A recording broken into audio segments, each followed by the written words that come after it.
Producciones Lavasori presenta. ¿Sepa usted cómo se introdujo la creencia en la piramidología ocultista, es decir, la adoración falsa, dentro de la Watchtower Sociedad Anónima de los Testigos de Jehová? Charles Piazzi Smith, 1819-1900, era un erudito notable durante su tiempo, ostentando el astrónomo del título real de Escocia y de profesor de la astronomía en la Universidad de Edimburgo. Él examinó la Gran Pirámide de Khufu situada en Giza, en Egipto, en 1865, armado con las teorías de John Taylor, autor de la Gran Pirámide. ¿Por qué fue construida?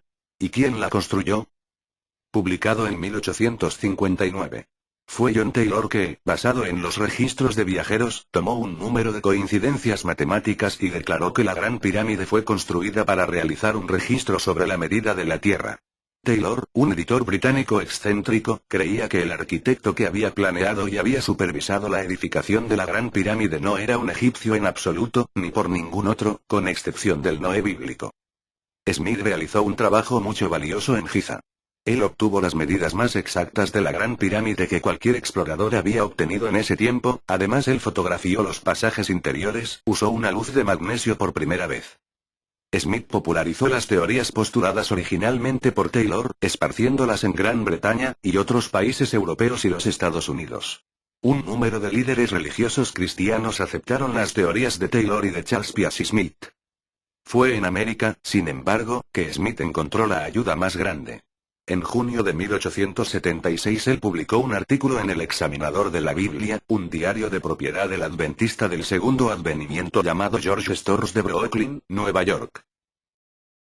Así, Charles Piazzi Smith dio a conocer la gloria de la Gran Pirámide a la comunidad americana adventista del Segundo Advenimiento. También un libro, primera vez publicado en 1877 por Joseph Sayce, titulado Un milagro en la piedra, que vemos acá en pantalla, donde el Dr. Sayce se ampliaba más basándose en las teorías de Taylor y de Smith, y se reimprimió a través de 14 ediciones. La piramidología, término que se conoció después a esta ciencia, recibió su aceptación primaria entre los herederos de los adventistas milenaristas, o de los seguidores de Guillermo Miller. No es de sorprenderse, pues, que algunos años más tarde George Storrs publicara una serie de artículos importantes sobre la Gran Pirámide y su significación profética en la revista El Heraldo de la Vida y del Reino Venidero, el órgano oficial de un pequeño movimiento adventista, la Iglesia de la Vida y de la Unión del cual George Storrs había ayudado a fundar. Obviamente, la Iglesia de la Unión estuvo influenciada directamente por el artículo publicado en la revista de Storrs, sobre las teorías de Charles Piazzi Smith, en la revista El Examinador de la Biblia.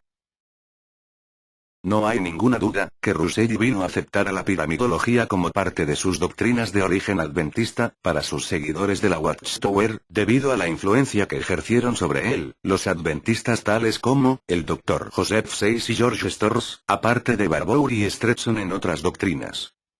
En 1886, a la edad de 34 años, el pastor Charles Russell publica su primer tomo de sus estudios en las Escrituras donde explica que las pirámides de Egipto hablaban por sí solas elocuentemente del divino plan de Dios para las edades, y en donde Russell explica además que las pirámides tienen varios niveles, el primer plano se refiere a la primera dispensación, después otro segundo plano con la segunda dispensación la cual estamos atravesando hasta hoy, y la tercera y última dispensación, que es el milenio futurista, cuando Cristo venga y tome su reino milenial, tal como vemos en el cuadro que se muestra en pantalla.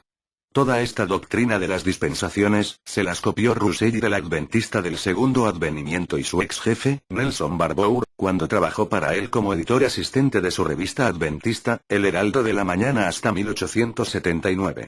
Cuando Russell abandonó a Barbour en 1879 por discrepancias respecto al supuesto arrebatamiento que Barbour aseguró para 1878, Russell se llevó en su mente todas las enseñanzas de estos señores adventistas del Segundo Advenimiento antes mencionados y las pasó olímpicamente a la Watchtower, como un alimento dado por Dios a él, por medio del Espíritu Santo, como su único esclavo fiel y prudente mencionado en Mateo 24, 45, 47.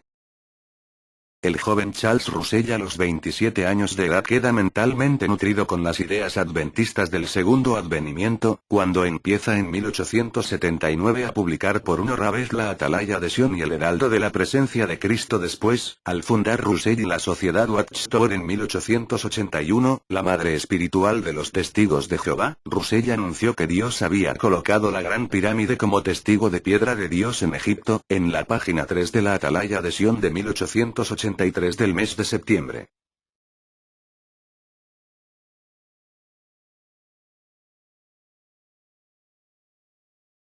Con todo, Russell no quitó ni un ápice de importancia a la piramidología, inclusive hasta 1891 en que él publicó el volumen tercero de sus famosos estudios en las escrituras que vemos en pantalla, titulado Venga tu reino. Con un capítulo completo dedicado a la Gran Pirámide. En este trabajo, Russell fue más allá de Taylor, de Smith, de Sayce, de Storrs y de otros.